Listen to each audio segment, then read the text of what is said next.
ગુજરાતમાં હવે નામ માત્રની દારૂબંધી રહેશે, કારણ કે સૌ કોઈ જાણે છે કે ગુજરાતના દરેક ખૂણે બેફામ દારૂનું સેવન પણ થાય છે અને વેચાણ પણ થાય છે।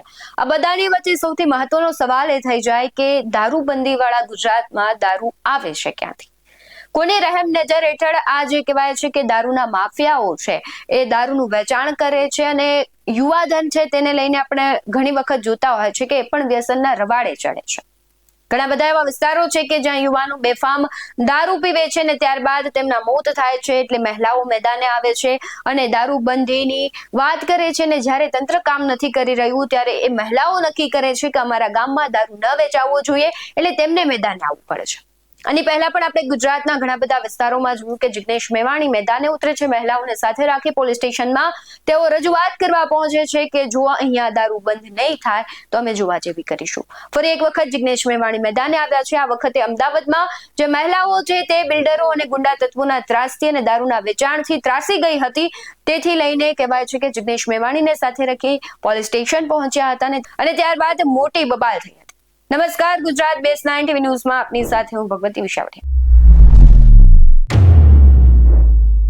ગુજરાતની એક વરવી વાસ્તવિકતા એ છે કે જ્યાં દારૂબંધી માત્ર કાગળ ઉપર છે। આપણે ઘણી બધી દારૂ અને ડ્રગ્સની વાતો કરીએ છીએ, સરકાર પ્રયત્નો કરે છે, પરંતુ તેમ છતાં કહેવાય છે કે દારૂનું બેફામ વેચાણ અને સેવન થાય છે।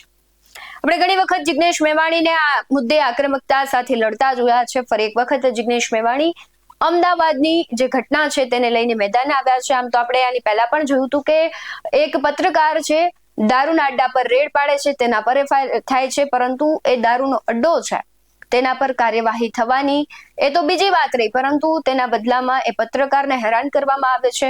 એવી જ રીતના ફરી એક વખત અમદાવાદમાં પણ આ ઘટના બની છે, કારણ કે અમદાવાદ જેવા સિટીમાં જો આવી ઘટનાઓ બનતી હોય તો ગ્રામ્ય વિસ્તારની તો વાત જ શું કરવી।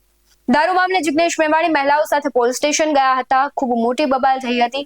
ઘટના અમદાવાદના પાલડી પોલીસ સ્ટેશનમાં બની છે, કારણ કે વાસણામાં દારૂના અડ્ડાઓ બેફામ રીતે ચાલી રહ્યા છે અને લુખ્ખા તત્વો અને બુટલેગરો સામે ફરિયાદ કરવાને બદલે પાલડી અને આંબાવાડી વિસ્તારમાં બિલ્ડરોના ગુંડાઓ ગરીબોની વસ્તી ખાલી કરાવવા મહિલાઓને અત્યંત ગંદી અશ્લીલ ગાળો બોલી રહ્યા છે। પોલીસ ફરિયાદ લેવાને બદલે પોલીસ એવું કહી રહી છે કે અમે તપાસ કરીશું, લોકો છે તેની ફરિયાદ નથી લેવામાં આવતી અને આ મામલે જિગ્નેશ મેવાણી મહિલાઓ સાથે પોલીસ સ્ટેશન પહોંચ્યા હતા। સમગ્ર ઘટના શું હતી એ વિડીયો અત્યારે વાયરલ થઈ રહ્યો છે સોશિયલ મીડિયામાં, તેના પર નજર કરીએ।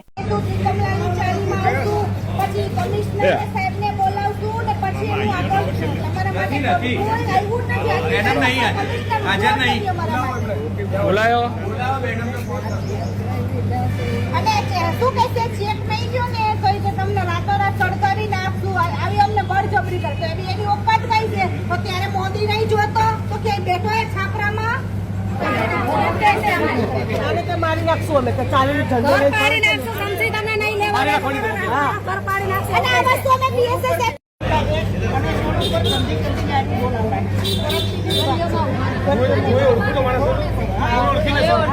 બધી બહેનો ગાળો બોલે ને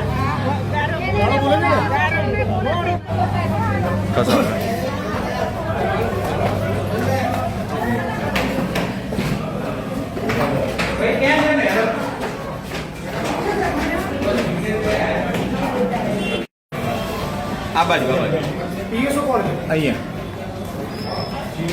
તમે જો પીઆઈ હવે શું પીઆઈને ફોન કરીને એવું કહો કે જિગ્નેશભાઈ એવું કીધું છે કે તમારા એસીપી નહીં આવે ત્યાં સુધી હું પોલીસ સ્ટેશન નહીં છોડું, આવું એમને જાણ થાય।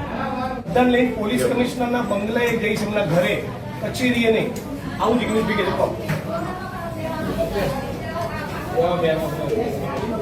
છે। તમારે કોઈ ભાઈઓની પણ રાહ જોવાની નહીં, તમારે સીધું પોલીસ સ્ટેશન આવી જવાનું અને જે ગાળ કોણ કરી તમે ફરિયાદ તમારી ત્યાંની મેટર છે, ખૂન ખરાબા થઈ ગયા હોય તો મારી પાસે આવો તો હું એનું સોલ્યુશન હલ કરી શકીશ। તો અમે કોઈનું ખૂન કરીને પછી આવી તો થઈ શકે, બીજું તો આનો કોઈ હલ નથી અમારી। મારા મારી કેસ હું કઈ વાતમાં જાણતો નહોતો ને મારું નામ મારામારીના કેસમાં તમારું નામ લખાવ્યું, મારામારી કરે તરત પોલીસે ફરિયાદ લઈ લીધી। અહીંયા બધા તમને મળવા માંગે છે। હા, આ 78 વર્ષના કાકાએ બિલ્ડરના લોકો ઉપર હુમલો કર્યો, તમે આમની સામે ઓફેન્સ દાખલ કર્યો, જાઓ ઉભા હા હા આ 78 વર્ષના કાકા જે શારીરિક રીતે અશક્ત છે, સરખું ચાલી નથી શકતા, એ લોકોને મારે છે એમ. કોણ મારે છે? તમે એફઆઈઆર દાખલ કરી છે આમની વિરુદ્ધમાં, કોણ મારે છે? અને તમે એફઆઈઆર કરી છે આમની ઉપર આરોપી બનાવી દે. ભાઈ એ જોઈ લેશું હા. શું એફઆઈઆર થઈ છે, કોણે બીજું આ બિલ્ડરોના માણસો બધાને અશ્લીલ ગાળો બોલી દે છે બધી બહેનોને.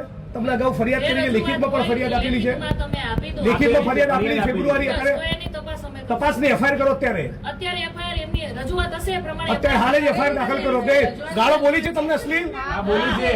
એક જ વ્યક્તિ બોલો શાંતિથી, કેમ કે તમે 100 જણ બોલશો, હું એક જ સાંભળું છું, એટલે શાંતિથી રજૂઆત કરો. બીજું તમારા કોચરબના ઠાકોરવાસમાં દેશી દારૂનો અડ્ડો ચાલે છે. એ રેડ પડાઈ દેશું, મળી બીજું બાબુ ઠાકોરનો બીજો કોચરામાં દારૂનો અડ્ડો ચાલે છે. ત્રીજો અડ્ડો ચાલે છે ઇંગ્લિશનો ઝાલાનો. જ્યાં જ્યાં દારૂ ચોથો ચાલે છે કોચરામાં ભીલવાસનો. કેમ ચાલે છે એ જવાબ પૂછવા આવ્યા છે. કેમ દારૂના અડ્ડા ચાલે છે?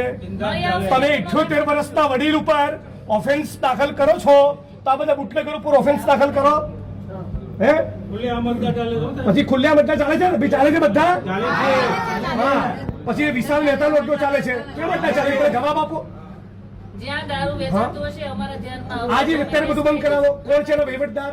કોઈ વહીવટદાર નથી. નથી. આ તો એમને દારૂના અડ્ડા ચાલે છે. હા, એ જોઈ લેશું, મળી હે? આવશે તો કેસ થઈ એમને દારૂના અડ્ડા ચાલે છે. બીજી કઈ લખો રજૂઆત હોય તો બધી રજૂઆત એફઆઈઆર કરો.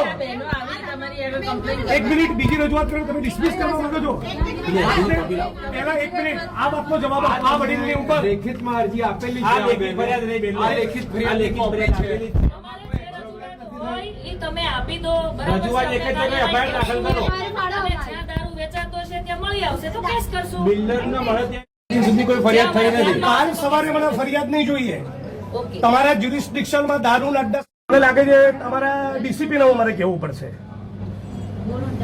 તમારા પોલીસ ઇન્સ્પેક્ટરને સમજાઈ નથી રહ્યું ઓફેન્સ દાખલ કરવાનું. સ્ત્રીઓને અશ્લીલ ગાળો બોલવી એ ફોજદારી ગુનાનું કૃત્ય ના કહેવાય. એને છે ને અમારી કમ્પ્લેન બિલ્ડરોના માણસોને બીજું ખબર પડી એટલે 78 વર્ષના કાકાને ઉપર ઓફેન્સ દાખલ કરી છે. તમે હજી એમનો ગુનો દાખલ કરવાની જો સૂચના ન આપી હોય અને 20 દારૂના અડ્ડાનું લિસ્ટ હું જાહેર કરવાનો છું.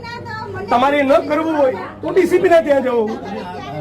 અને મને ના પાડી દો તો હાલ ફોન મૂકીને ડીસીપી ને કહું. કે મારે ફરિયાદ કરવી છે. ના ના અત્યારે હાલ તમે પેલા પાલડી પીએની પાલડી પીએને તમે સૂચના આપો. 5 ફેબ્રુઆરીથી ફરિયાદ આપી છે. એફઆઈઆર કરે એમાં હું એફઆઈઆર ની કોપી લઈને પછી જઈશ. તમે એમને આદેશ કરો. તમારાથી ન થઈ શકે તો મને પ્રેમથી ના પાડો તો સીપી ના ઘેર જવું, ઓફિસ નહીં જવું, ઘરે જઈશ. નીકળજો.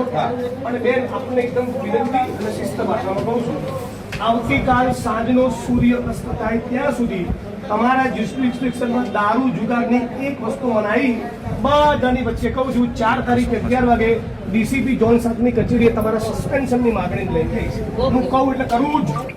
Take it be seriously. અને કોઈ પણ માણસ તમારા કે તમારો સ્ટાફ ઊંચા અવાજમાં બિલકુલ વાત ના કરે. કેમ જિગ્નેશભાઈ આવ્યા હતા, કોઈ ટણી બની ના જોઈએ. ઓકે દાદા આવી ગયા. મહિલાઓની ફરિયાદ લેવાને બદલે પાલડી પોલીસ દ્વારા 78 વર્ષના શારીરિક રીતે અશક્ત વ્યક્તિ સામે સાવ ખોટો ગુનો દાખલ કરી બિલ્ડરોની ચાપલુસી કરતી હોવાના આક્ષેપો લાગી રહ્યા છે. પોલીસ કમિશનર સંબંધિત અધિકારીઓને તાત્કાલિક સૂચના આપવામાં આવે એવી માંગ કરવામાં આવી છે. સાથે જિગ્નેશ મેવાણીએ એક પોલીસ અધિકારીને કહી દીધું છે કે જો તમે કામ નહીં કરો, જો તમે કાર્યવાહી નહીં કરો તો તમારી સસ્પેન્શનની માંગણી હું કરીશ. એટલે આમ તો ગુજરાતમાં દરેક જગ્યાએ દારૂનું વેચાણ થઈ રહ્યું છે, પરંતુ આ ઘટનાને લઈને તમારું શું માનવું છે? જિગ્નેશ મેવાણીની આક્રમકતા છે અને જે પ્રમાણે તે મુદ્દાઓ ઉઠાવી રહ્યા છે અને ખાસ કરીને દારૂ અને ડ્રગ્સ ગુજરાતના દરેક ખૂણે ખૂણે મળી રહ્યા છે, તેને લઈને તમારું શું માનવું છે? કમેન્ટમાં જરૂરથી જણાવજો. બાકી આવા જ વધુ અહેવાલો સાથે ફરી મળતા રહીશું. તમે અમારી યુટ્યુબ ચેનલને સબસ્ક્રાઇબ કરવાનું અને ફેસબુક અને ઇન્સ્ટાગ્રામ પર ફોલો કરવાનું ભૂલશો નહીં. બાકી અવનવી અપડેટ્સ મેળવવા માટે આપ જોતા રહો BS9 TV ન્યૂઝ. નમસ્કાર.